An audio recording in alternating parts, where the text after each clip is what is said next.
Hello, everybody. We're here today with Dan Abella, Festival Director of the 5th Annual New York Science Fiction and Horror Film Festival, being held in New York City on September 19th at the Producers Club and Cinema, and September 20th at the Stort Cinema and Cafe.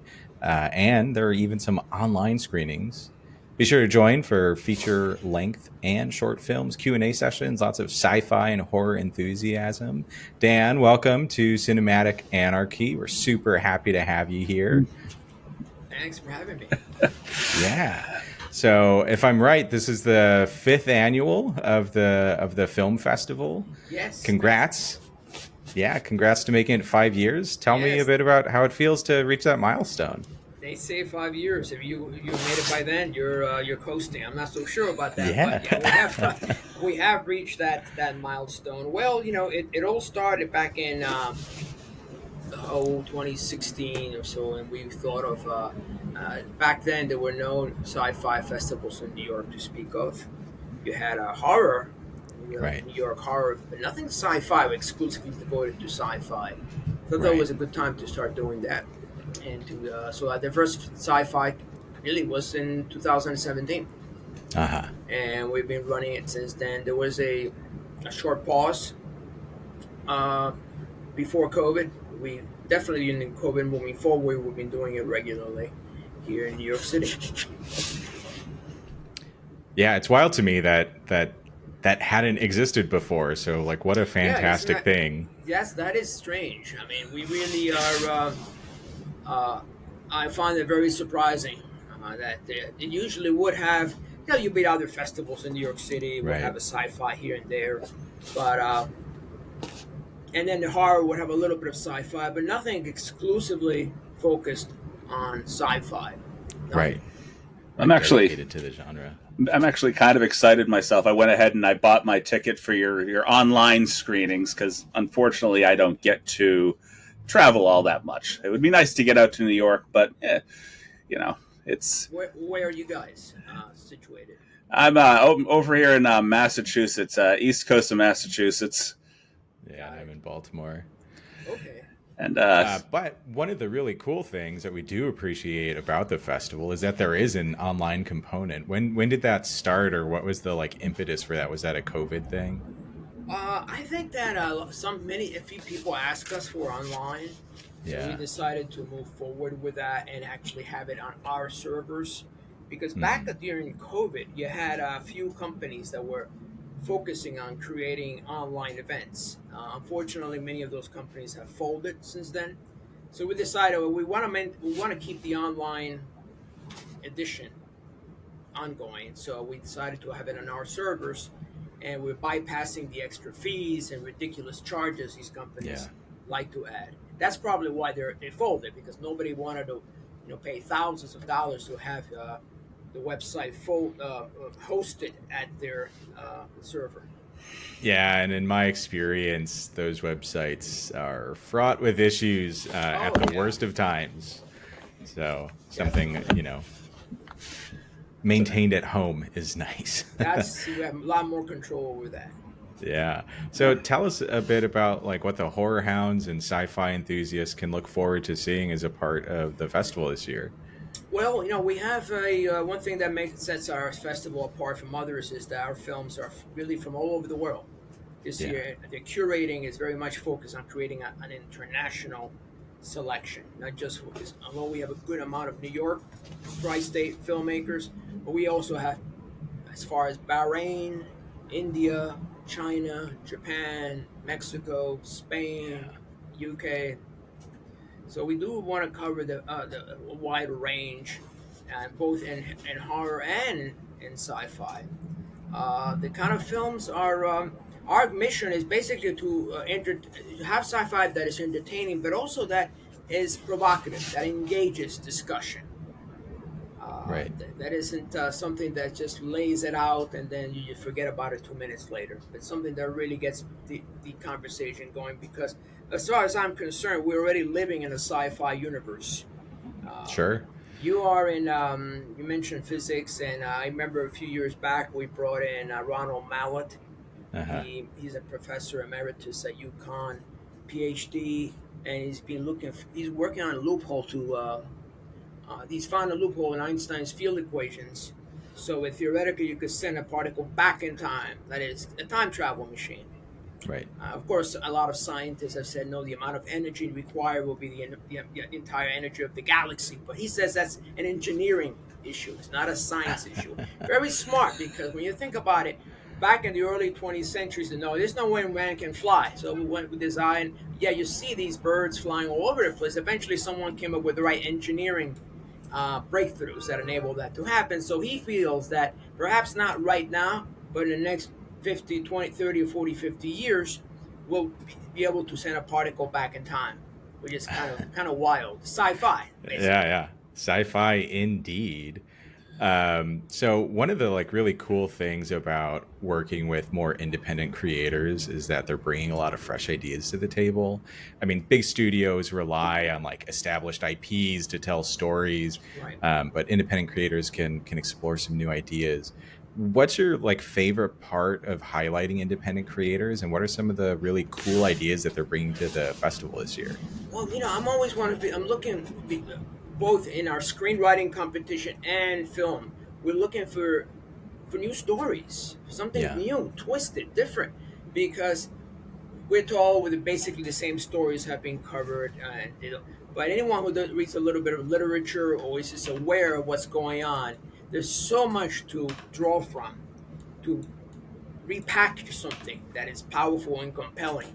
So when I come across say a time travel that has to do with getting, and saving your girlfriend from when she was killed 15 years ago or 30 years ago, that's an old trope. I mean, I right. don't not interested. Or UFOs, a UFO is an abduction. Again, especially in today's headline, better be a twist to the UFO, because it seems like since 2017 we've been saturated with UFO news. Right. Yeah, at the mainstream level, is kind of bizarre by itself. So we're looking for something different, and something that can twist the story, that throws a new, fresh angle. And every so often, we do come across that.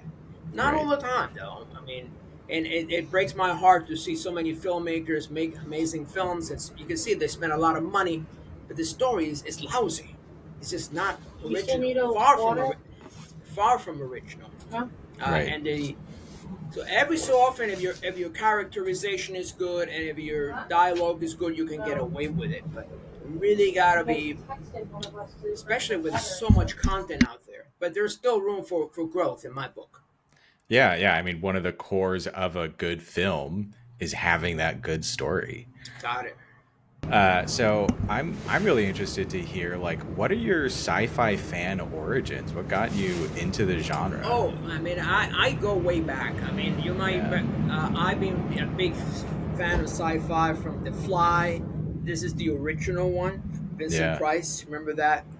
And then of course Cronenberg's big sci-fi, the old classic sci-fi. I mean, like 2001. yeah. That blew my mind. I mean, when I first saw it, I was just very very young, and I was like, wow, what is this? Blade Runner a little bit later on. Planet of the Apes.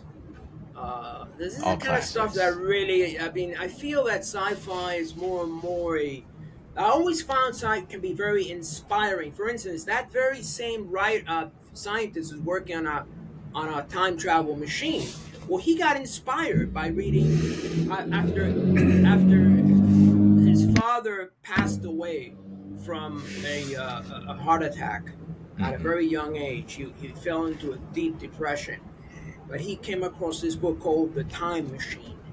And Yeah, then, after getting into it, he started thinking that perhaps one day I can build a machine that I can go back in time and tell his father about his incoming heart attack. And from there, a whole career in science and physics came about. So a lot of the inspiration, I mean, a lot of scientists, especially the top ones, will tell you their inspiration is in sci-fi. Now, I actually did study physics back, but I didn't go to the graduate level PhD, but I just studied right. at BA. But I was inspired by films in sci-fi, and then I started watching the more cinematic, abstract films like Solaris Hmm. by Andrei Tarkovsky. And then I can say, well, sci-fi is not it's not just entertaining, but it can also be a medium for introducing ideas which ordinarily would be just delegated to an academic or perhaps a philosophical discussion. For instance, in 2001, what is the function of the obelisk, and how is that related to space travel? So Yeah. I think sci-fi is a great medium to really introduce a lot of ideas, both at the philosophical level, at the scientific level, and it's just a great place to work with. So that's why I love it. I mean, I get to see a lot of the films in the festival. I mean, I'm one of the curators. Right. That we have about 6, 7 programmers. We all come together. We kind of decide who's going to what. But there's still room for growth. So I think sci-fi, especially Always. today, I see sci-fi as like the science of tomorrow. And tomorrow again is very close to today. It's happening Right. like by the second. Look at AI, for instance. 10, 15 years ago, we would have never considered AI to be a big deal. Man, that's the future. But now there are a lot of people are talking about in the next year or two having generalized artificial intelligence, Right. It's essentially. everywhere. Yeah. Yeah. So what passed for sci-fi 10 years ago now is becoming like a real possibility, and that so the time between the two, the gap between sci-fi and science fiction, science fact is getting shorter and shorter with every Right. year. Right. And it's interesting to think about how those inspire each other from either end, Oh right? yeah. Like someone comes up with the idea, you make it in a sci-fi film, maybe that motivates some people to try a new idea. We see how things change, how we interact with technology. It's yeah, that's very reciprocal relationship between film and technology, which is cool That's to see. absolutely like, for instance, you're seeing a lot of scientists who are studying these UAPs, and they're not so much concerned about whether they are from interdimensionals, extraterrestrials, aliens, whatever, but they're looking at the mechanics, at the what kind of physics will we need to have for this to happen. So that experience is allowing them to think outside the box. Because Right. often the problem with a lot of scientists is that they get stuck in the box too often, and they don't realize that that's a construct. So they start thinking outside the box. For instance, Einstein's thought experiment of what does it feel like to be a photon traveling at the speed of light and watching another photon, and that's where real developments come across. And that sci-fi is a great way to really introduce uh, things that ordinarily would be rejected because, oh well, this is bizarre, strange, but it's in a very, it's almost a subversive way of getting ideas across that ordinarily would be rejected by academia. Say for instance at the Matrix, right? When the Matrix came out, uh, I mean, a lot of people didn't understand it. When I first saw it, I kind of got it, but I remember Yeah. reading the New York Times or say, "Oh, this is a mishmash of Buddhism, apocalyptic Christianity."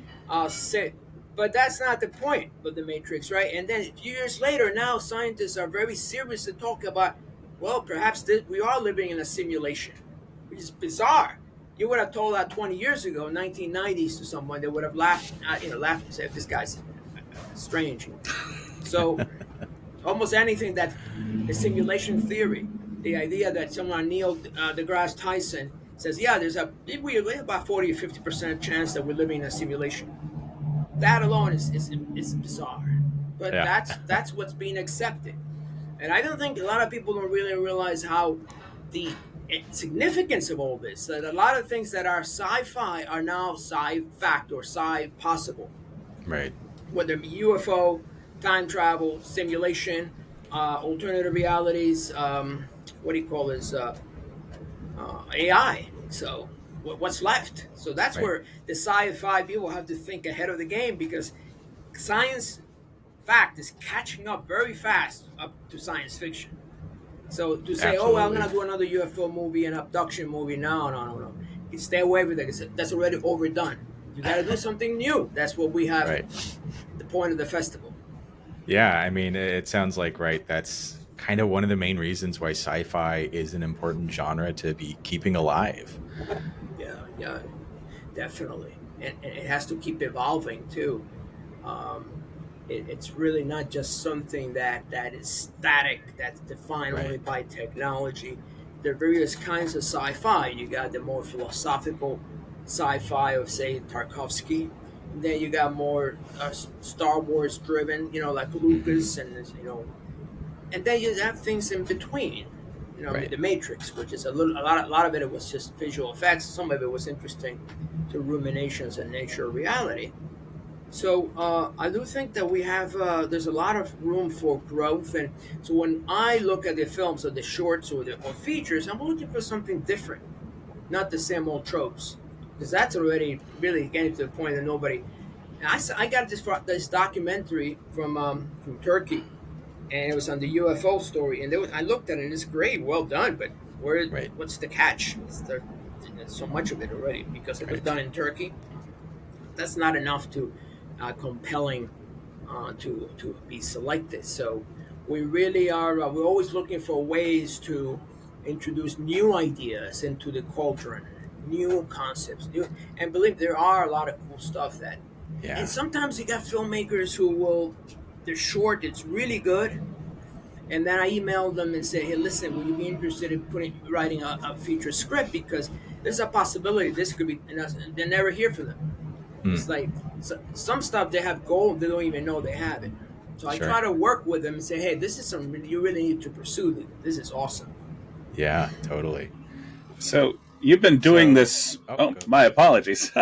You've been doing go for this it. film festival for about 5 years now. You had been doing or before this, you had done the Philip K. Dick Film Festival.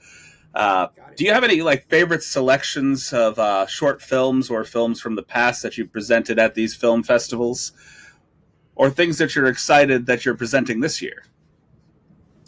Well, there are a couple of films I think that are interesting. The first one is Tears in the Rain, which is a borrow from the Blade Runner dialogue at the end of the Hmm. Blade Runner. This is a short film based upon an android who's dying, is circuit, and this android is revisiting the past and is pulling images from the past, trying to understand what's going on. And the way it's handled is in a very very sensitive, emotional kind of way. I mean, it's not, that's I would be very much impressed by that. What's another one that could be good? That's really good. There's a documentary called Loch Ness. They created a monster, which is about the myth making of the Loch Ness. Um, the Nessian, the Loch Nessian. Right. There was this old myth making, which also how a lot of parties often are in the process of creating a myth, sometimes for the purpose of entertainment, sometimes to misdirect people. So we always got to be aware. That's really well done. That's actually has an East Coast premiere. What's another one? There is there's an old film. Let me see if I can look it up. It's called The Scalpel. It's Yeah. actually a 1936 film, and I see. Let me see if I can find the director's name. Yeah. Uh, 1936. I mean, we're yeah, talking we're going way early, back. early This film. Yeah. this Like this director went on to Universal type stuff. he went on to make some films for Hollywood, but this is a short 19-minute film. It's called The Yeah. Scalpel, and that's going to be playing during the Ed Wood Hour. We call this the Ed Wood Hour. For those who are familiar with Ed Wood, retro sci-fi. Plan 9 from Um, outer space. exactly. Planet Nine from Outer Space. So some of them definitely fall into that category. What else? Let's see if I can find it. Give me 1 second. I'll look Yeah. it up Yeah. because sometimes I really have. It only comes right afterwards. I mean, you do have a wide selection of films that you're Oh presenting this yeah. year during the festival. Yes, definitely. Let me see here. It's we have about 60 films or so thereabouts. Yeah. Which Uh, is incredible. That's such a great breadth to be presenting.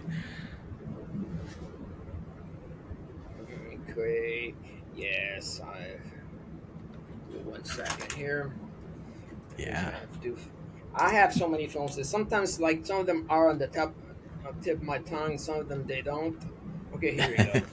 It's a Yeah, lot to hold on to. that's a lot of stuff. Every so often, let me see if I can run off some. Okay, all right, got it. Uh, see here. Give me 1 second. Okay, I'm watching here. All right, so I mentioned from the one for Loch Ness is very good. Uh,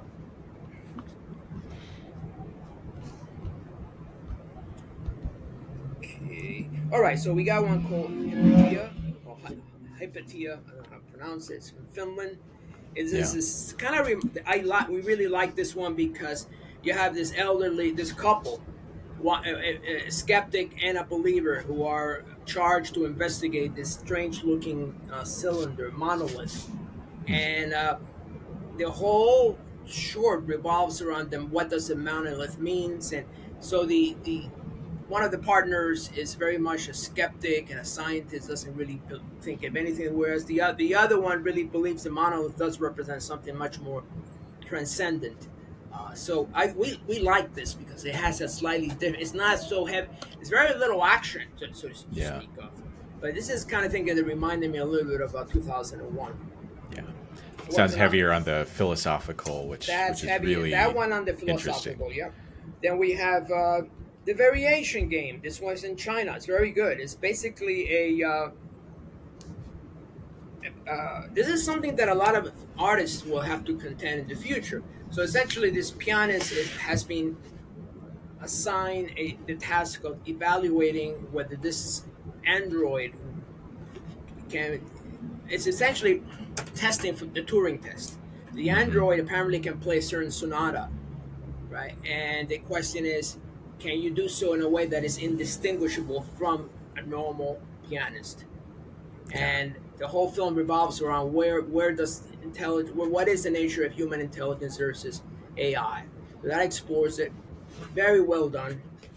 Yeah, So, and especially today, thinking about the intersection of AI and art and how people value that, what it means to them, I think that sounds ripe for a lot of really interesting questions to be exploring. oh yes, absolutely. I mean, I was blown away with this. I saw this documentary about apparently there's a band right now that has over 2 million followers on YouTube or Instagram, and Hmm. their song is going rising up the charts. This is the catch. The band is totally AI created, Yeah. completely. The band, the music, everything, and that's something that that's very troubling, especially if someone is a musician. How are they gonna protect that? Uh, so that's okay. The scalpel. The director is Richard Lyford. He was and with the score by Ed Hartman. So it's 1936, never released film by then a 19-year-old filmmaker, Richard Lyford. He went on to make other films that were, I think he might have won the Academy Award at some point. Wow. This is it was very, very well done for, uh, and And am I yeah, right that this is one of the first times that folks will be able to actually see this film? Has it been released before? though it hasn't been released publicly, it's still doing the Yeah. festival circuit. So this certainly is the first time anyone who's going to see it live can catch it. And you can actually catch it online as well. That's also the online version, but it's not available on YouTube or anything of that nature. Right. Yeah. So if you like horror history, that is definitely one to seek out. Yeah, it's very well done. It's actually reminds me a little bit of that film by in the 1950s called Eyes Without a Face. Hmm. I forget the name of the director now, but that was Billy Idol pulled Yep. that title straight from the movie. Yeah. So Yeah. Great song too. yeah, great song. So I think those are some of the main ones. Let me see for the Saturday. There are so many. It all depends on your taste. I mean, if Yeah. you're looking for something that's more entertaining, um, I would say another Clover, which is it's kind of similar to that 1960s show called The Champions. We got three secret agents that are tested for psychic powers because their grandparents were involved in some sort of experiment with Nikola Tesla. So there you have it. That's more like something you might see. There was a show in the 1960s called The Champions, Uh huh. which exactly. Here we go. All right, that's another one. Is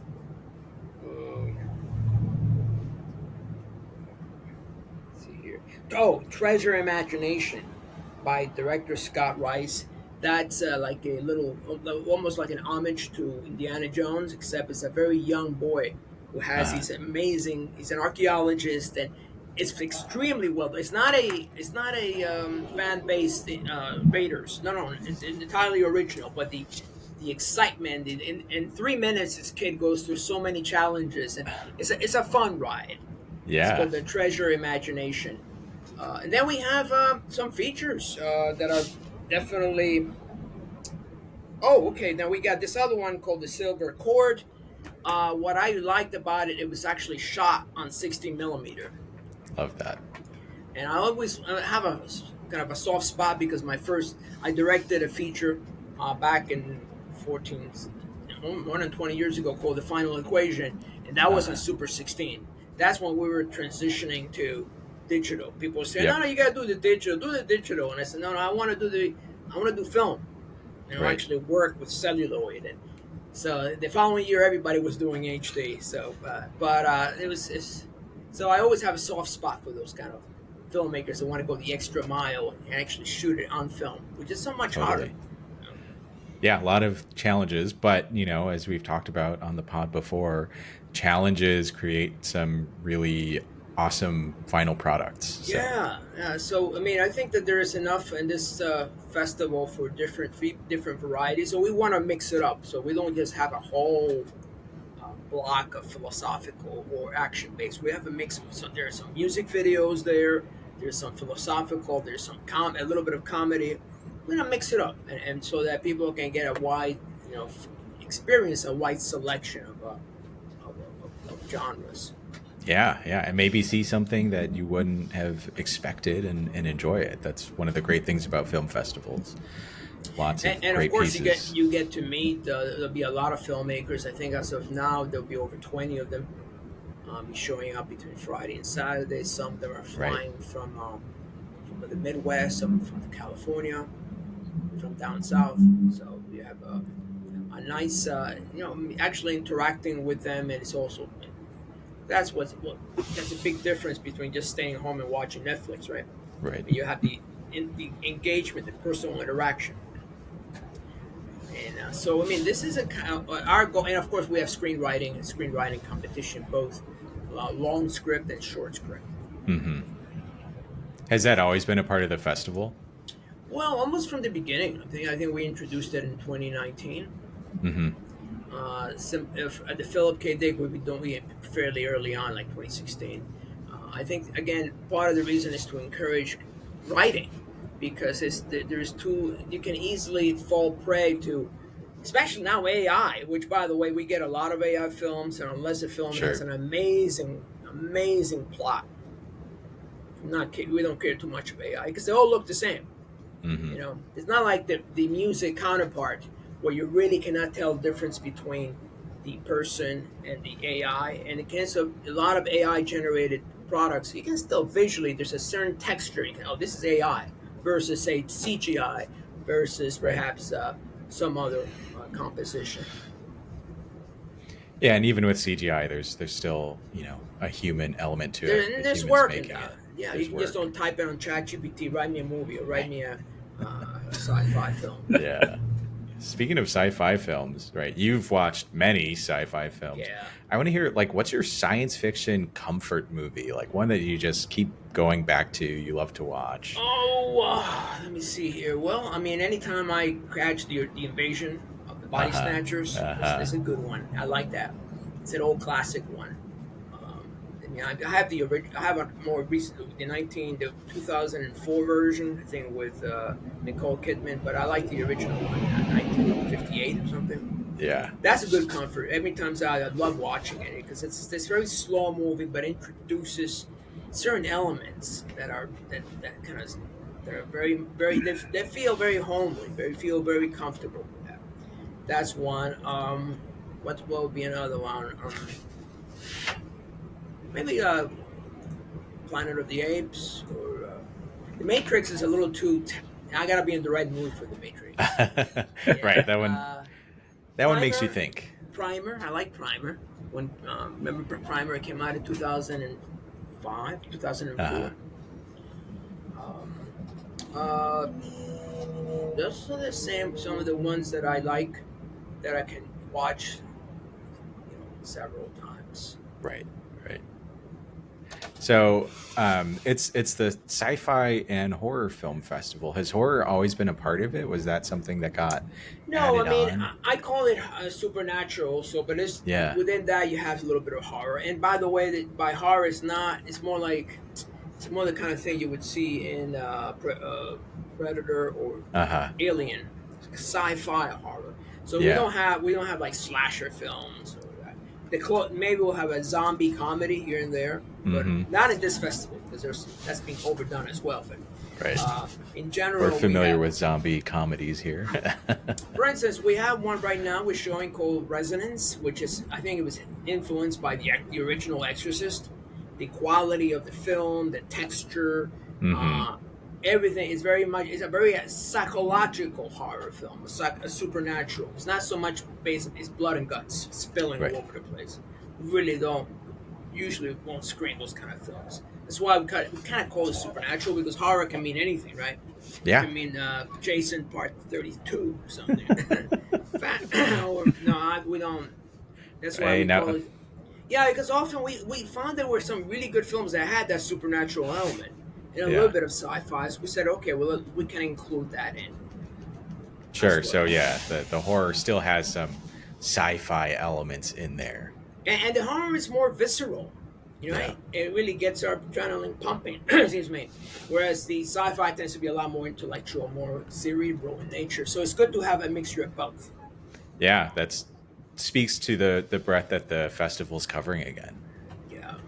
And so our goal is to really encourage more good writing and ideas. And perhaps when we bring people together in an environment where they get to interact with each other, I mean, filmmakers and audience, and new stuff comes out.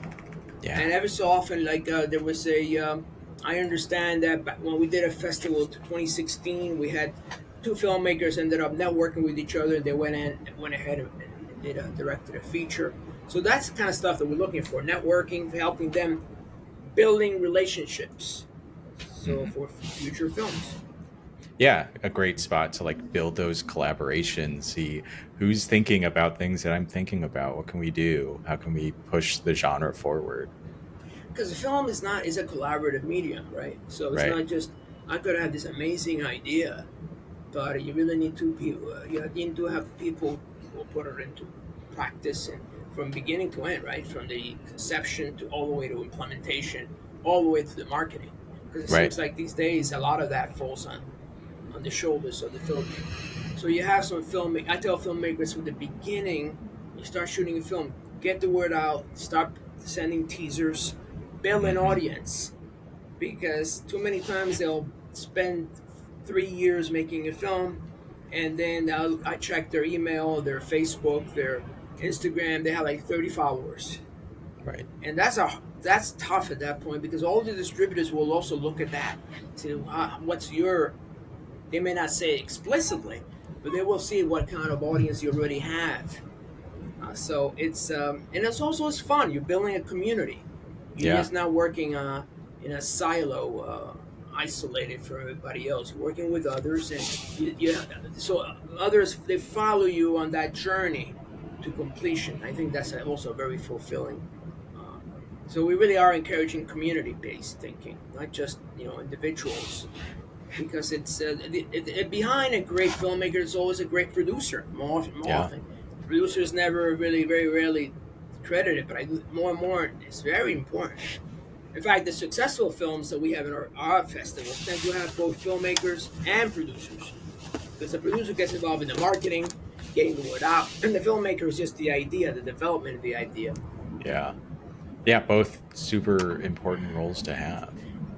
Yeah, we find that the people from the West Coast, filmmakers tend to be a lot more savvy when it comes to getting producers on board early on Sure. than, say, a feature filmmaker from the East Coast is still enamored of this auteur style of filmmaking. It says, well, Hmm. I created my product, I'm a genius, I'm the best ever, the next, whatever. Go out, and, well, that's not the way the business works, right? So it's Unfortunately, right. now, unfortunately, it's been a long time that's been that. So at least get someone who can back you up, who has other skills in getting the word out. We at A few years back we had a film that was ended up being picked up, and it was written up in not at the New York Sci-Fi, but at the PKD. Hmm. It was written up in Variety and a couple other. Name of the film was called Volition. Okay. Volition. I believe that the director is now doing some, like low level, $10 million films or something, 20 million, which is it's respectable.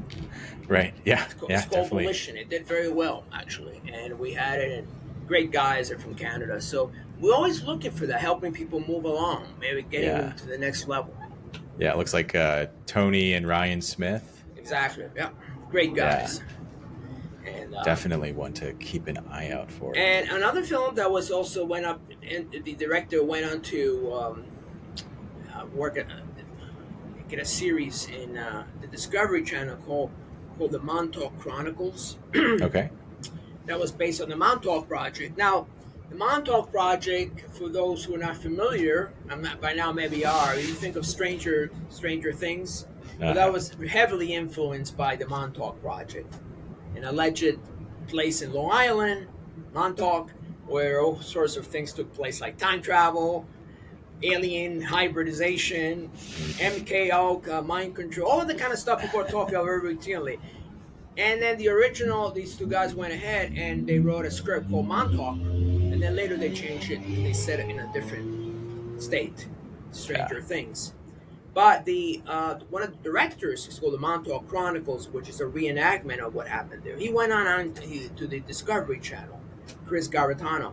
So I always love seeing these success stories come out of the festival. Right. Yeah. Seeing where people end up after coming to an event like this is Because really awesome. When you are at a festival, whether hours or any, that should just be the beginning of your journey. You should go Yeah. on, and you get at least enough feedback or enough encouragement to go on and continue on that journey. And that's the key thing, to get feedback and moving along the way. Right. Build those audiences, get people excited, and yeah, it's a great launching point. Thinking about the festival too, I mean, it's coming up in just a few days, under a week now. What have been like some of the challenges of getting this thing organized and ready to go? Well, I would say that is people's buying habits has really changed dramatically. Yeah. Back in the day, say 10 years ago when we started the PKD more than 10 years ago, you could always predict the buying habits because there was always this rush of ticket buyers at the beginning, and there was a little gap, and then the last 3 weeks of the festival it would just escalate. Yeah. Now people buy tickets last minute, so I really don't know how successful it's going to be until the last minute, literally. And that's like driving us crazy because Yeah. you would like to have a normal slope going slowly over time. You can see in projection. Nice, predictable. Not anymore, because now with everybody using phones and they're doing a million other things, they'll literally, the day of the festival, you have this rush of tickets out of nowhere. But then it's just crickets. So it always works out, but I would prefer that with just a slow trickle over time rather than this like last minute dump where you get like 100 tickets or 200 in one day. Yeah. But I think that applies to many areas right now, not just films. I think people just wait until literally the last minute because they don't even have to go to the box office. They'll just buy it online and walk in, right? Buy it on the bus ride over or whatever. Have you seen like an increase in interest in the online edition of your festival over the years? It's constant. So it's not an increase. It's about the same. There is. You're always going to have some people who like to stay at home. They don't want to bother with going to any any live events. So it's been a pretty steady amount. I'd love to attend the live event. I don't have the time for travel right now. So this is my best option. Right. Yeah, no, it's definitely, you'll see, in fact, that the film The Scalpel will be there. It's one of the films featured there. So we're going to see if we can get the son of the director there. He might be there live, but I see if we can get him also for the online version. That would be so cool. I'd be excited to see that. Yeah, some wonderful like horror history to have someone like that Yeah, there. I'm sure this got a lot of 1936. That's way. In fact, that's like the original was it Frankenstein was in the early 30s, right? Oh, yeah, 31. Yeah, So it's long while back back. up there, and it's very well done too. It's right. not just like Yeah, some kind of schlocky, like no, no, it's well done. right, right. It's post original Phantom of the Opera, Right. for sure. And I think Dracula was 32. So yeah, I mean we're talking early on. Yeah. Back before horror really had too much of a foothold. Yeah, Yeah. 31 for the original Dracula. So it's definitely that decade, that early. And it's 1936. And that was a Yeah, 19-year-old. So that's it's always good role models to follow. Yeah. absolutely. Um, what one of the things that Chris especially Yep. likes to hear about, and we're going to ask you, in your estimate, in your experience, what is the best, worst science fiction or horror movie that you've seen? One that's just so bad it's good. Well, that's why we have some of the we call the Ed Wood style films, right? Uh It's the whole reason to have the Ed Wood section, right? huh. Yeah, no, I mean, and by the way, a lot of those films are good. They're not, Right. but Ed Wood, I'm also, in our case, we define it as more like sort of a certain style, but more black and white, more noirish.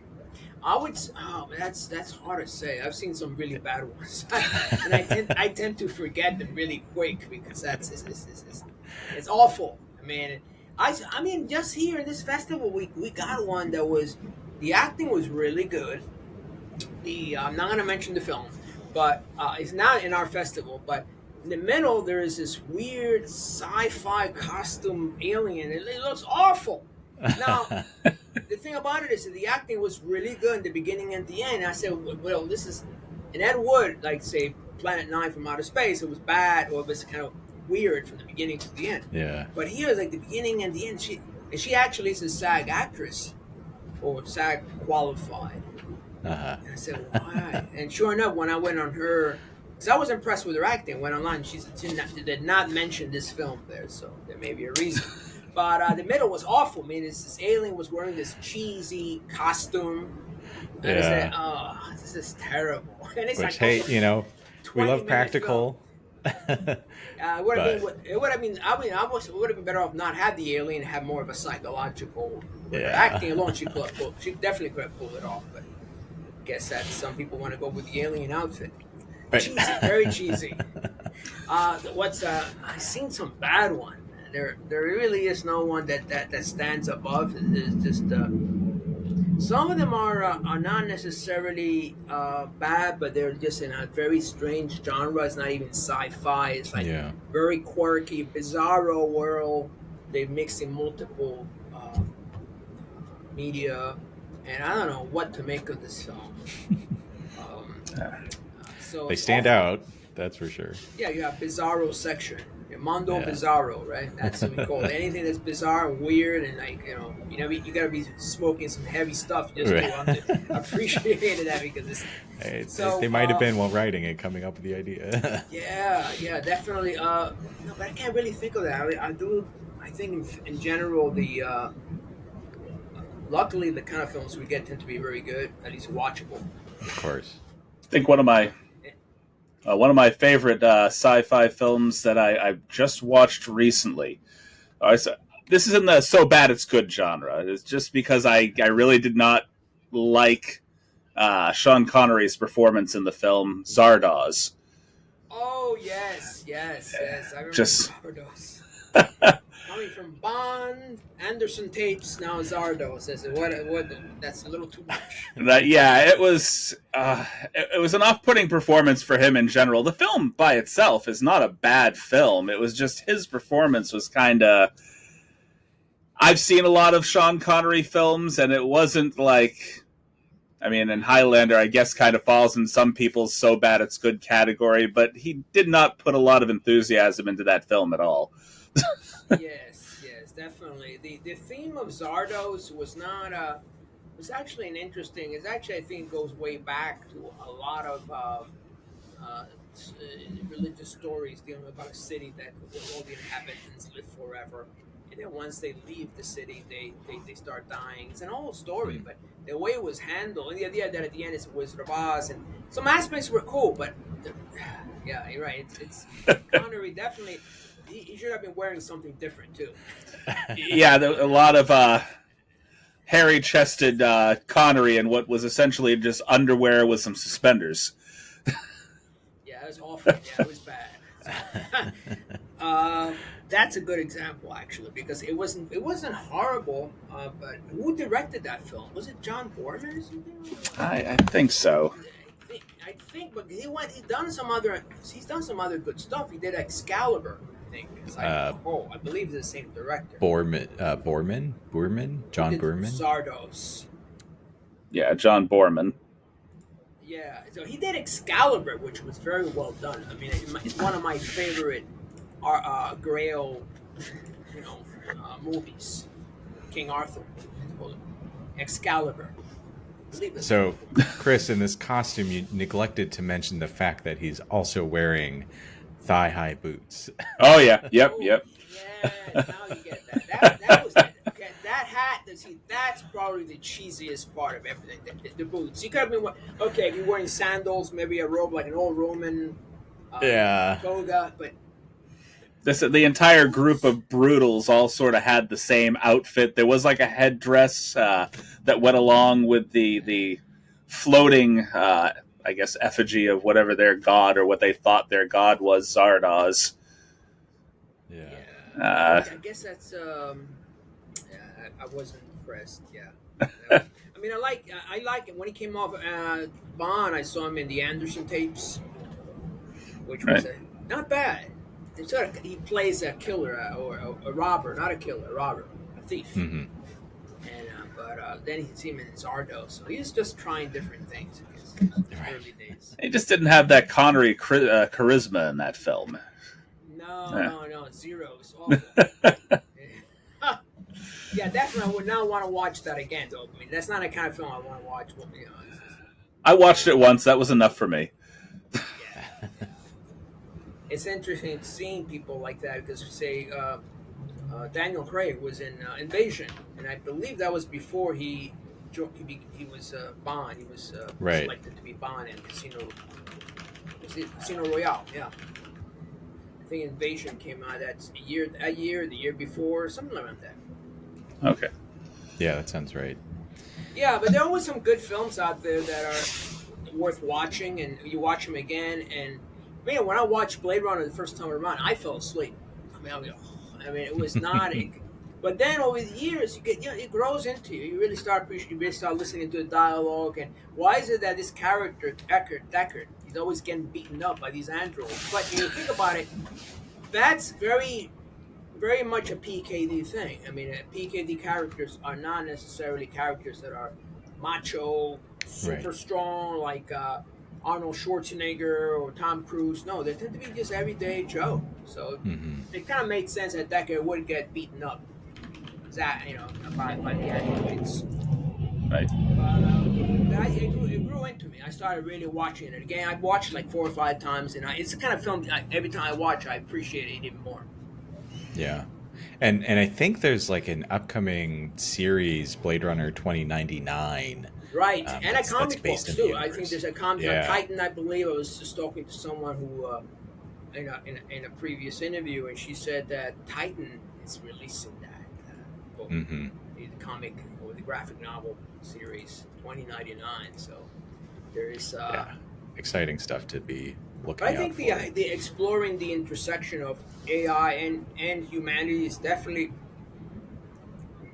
really worth pursuing because this is the kind of way where we can start defining what separates us, if anything, from the machines. Right. Before those issues become real, I mean, Right. before they. So it's that kind of a sneak preview into the future. These kind of films should be one because it's going to Yeah. happen. One day, though, somebody will just make the announcement. Boom, we got sentient AI, or what they claim to be sentient AI. I Right. have my doubts about that, but But then what do we do then? So rather than be caught with it in the head, what is it, deer in the headlights moment, think ahead. Think ahead. What One of the things I do agree is there should be more protection for content creators, Yeah. music and film. That we shouldn't have AI, someone just taking over and just creating. Because as far as the producers are concerned, it's about money. I mean, a lot of the suits in Hollywood they could care less, right? But someone should be protecting the content creators, especially the people who are still making film. Getting spending hours or days or years on their film. There should be some kind of protection because it's you're you're de-incentivizing people from being artists. Right. From even trying. Yeah. So And well, so, well, like, anyone can be an artist. I can just type in make a film and I have it. right. And that really that's another step down in lowering our humanity, decreasing our Hmm. humanity. Because artists are the ones who always point to the flaws and challenges of being human. When Right. those artists disappear, then what we have are the androids and the overlords. Sounds Hmm. like an AI, like a script, but it's true. Right. Yeah. Yeah. The Well, I overlords, mean, like like, the Sam Altmans or Elon yeah. Musk and whatever. Yeah. I mean, Blade Runner, really prompted people to think about AI and sentience and what it means to be human. And like nowadays, those are everyday conversations that people are thinking about, right? So we get, again, see some of the predictive qualities of sci-fi. And it, again, just speaks to how important the genre is to keep strong. And also, I think sci-fi writers shouldn't be afraid of mixing religion and other traditions with their sci-fi. For instance, the other days I came across. I haven't seen the film, but I saw like one excerpt, a piece of it called. Hmm. The name of the film was called Shift. Right there, I thought, oh, interesting. So it turns out about this character who's literally moving between universes, Hmm. and essentially there is one. He's got an advisor who's explaining to him why is he moving, what, and the story is loosely based on the story of Job in the Old Testament. Hmm. So it was reconfigured for a um, sci-fi audience called Shift. So see, that's an example. And by the way, there are a lot of a lot of gods or deities from the Eastern, Right. from India or from the South Indian subcontinent that we can definitely work with. Hmm.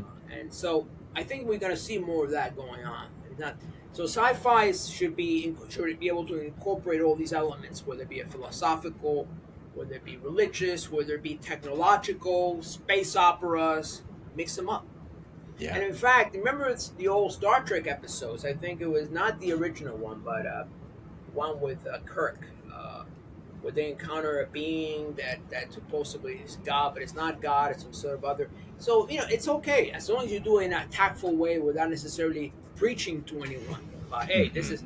I think you can introduce concepts that are Right. also people are struggling with as well. So just like sci-fi can help us with in defining our humanity and what are the limits of human condition, it can Hmm. also help us understanding the how do we relate to the absolute, to life after death, larger philosophical issues which or normally are only handle in a religious context, but we can do so in a context that's say for example Jacob's Ladder. You ever watch that? Yes, yes. That's an example. That's beautiful. That's an example of what I'm talking about.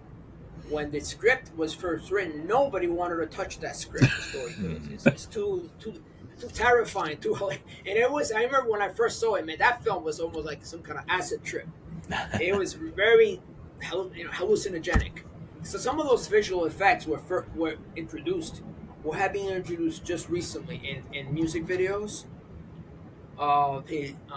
Perhaps the band Tool may have used it, or it was before, Hmm. and it was mind blowing. So, and it has to do with afterlife, moving on with death, and it's very, very, and actually, it's based on Jacob's vision.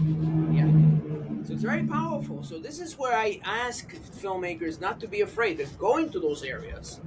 It's not Yeah. everything about technological and the latest device. That's cool, but you gotta we've seen so much of that already.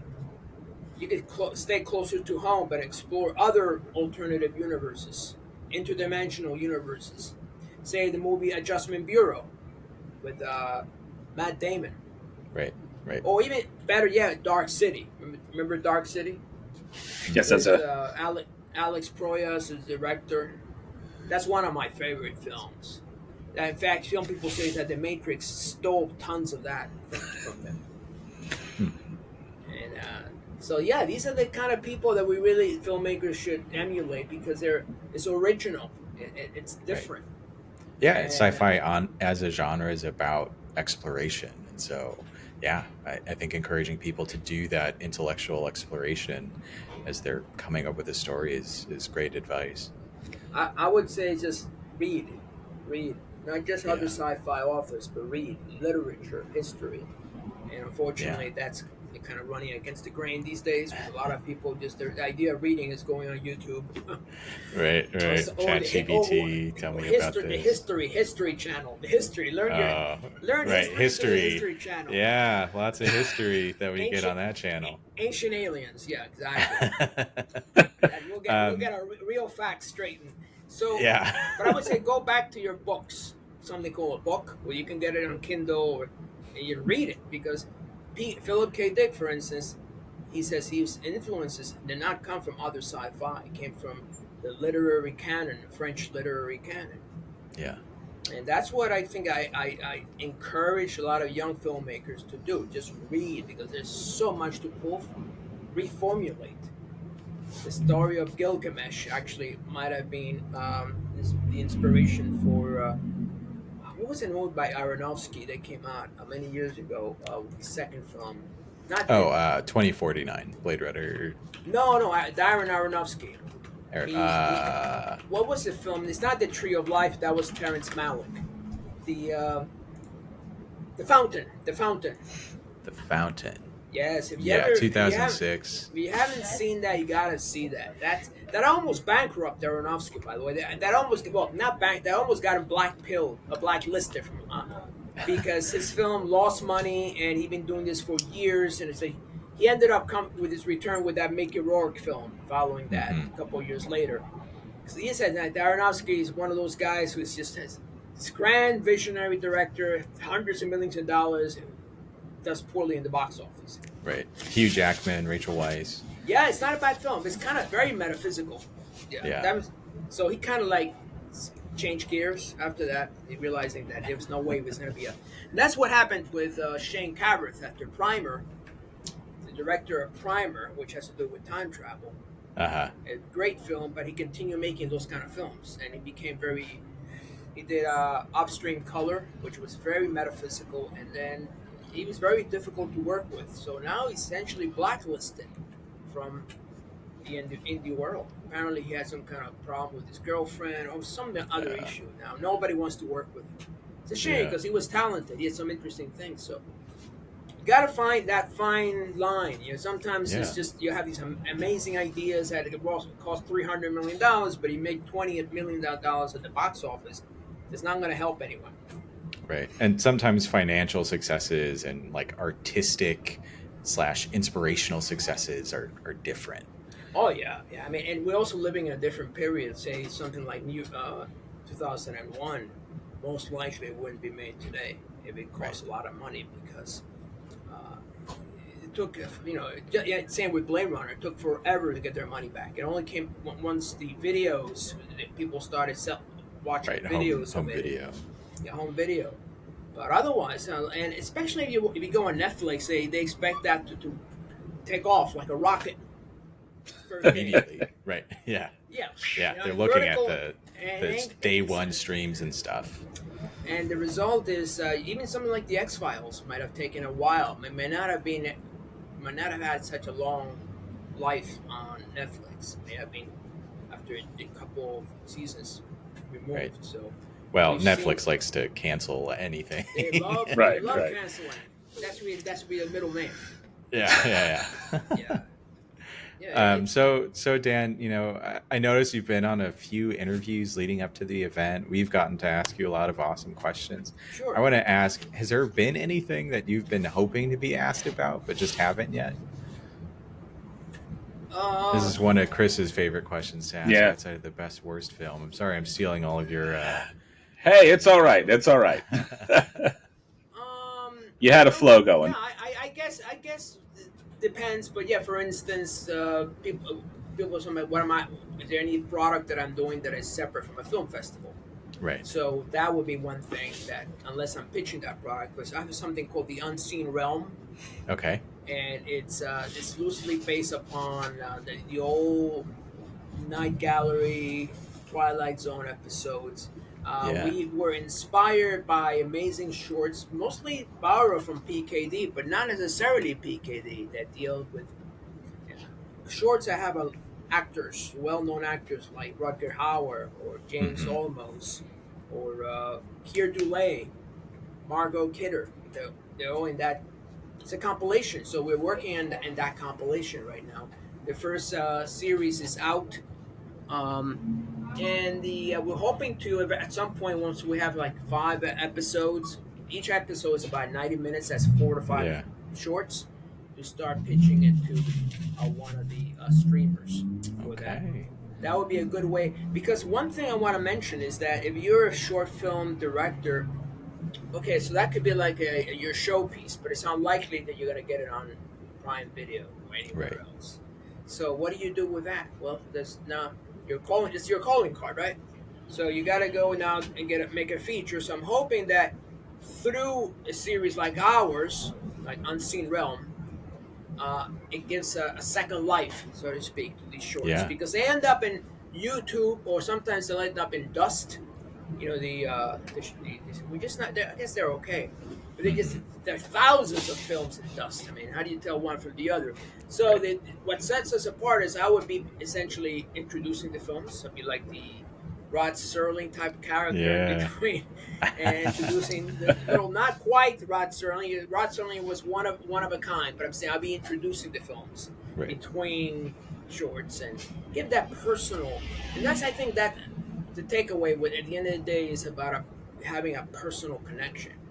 That's why with our festival, or whether it be a PK or this, we always have a personal connection with the filmmakers rather than some kind of corporate nameless entity.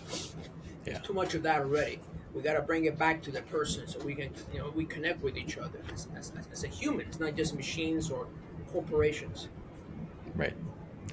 So, for folks interested in getting a ticket, you're able to get one just up until things start on the 19th and 20th. Is that right?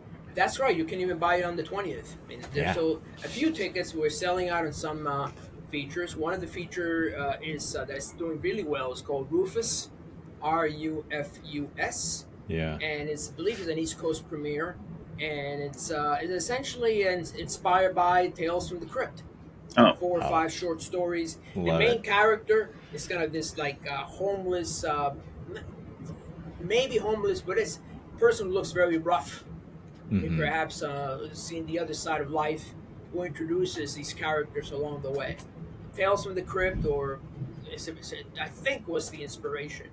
Yeah. Essentially, the series is an anthology of short admonitions. So what happened when you go off the straight and narrow path? Right. Yeah. So, get your tickets. And yeah, Dan, we want to thank you for being on the pod. It's been wonderful to chat. Absolutely. Of course, the festival's coming up again on the 19th and 20th. Is there anything else that you'd like to plug? No. I mean, you guys have been awesome. New York Sci-Fi, sci-fi-fest.com. Yeah. I'm sure you have the link, and more than happy to have. I'll see you guys at the online or live in person. Absolutely. hopefully we can do that live in person someday. Yeah. Absolutely, that'd be that would awesome. be I mean, fantastic. we hope to stick around for a couple more years. Yeah, we hope so Maybe too. make it to the 10th. Maybe we'll see. Hey, By then five is a great milestone. By Yeah, then we'll but let's be make it 10. exactly. 5 is good enough. Right. That's your victory lap at that point. That's right. Just keep moving And by the forward. way, free popcorn on Friday night. Let's not forget free popcorn. A free popcorn, folks. That's always important to the movie viewing experience. The popcorn. Can't forget that. That's right. Essential. Bring your own beer, though. All right, guys. Thank you for having me. Thank you for coming by. Thank you. I appreciate it.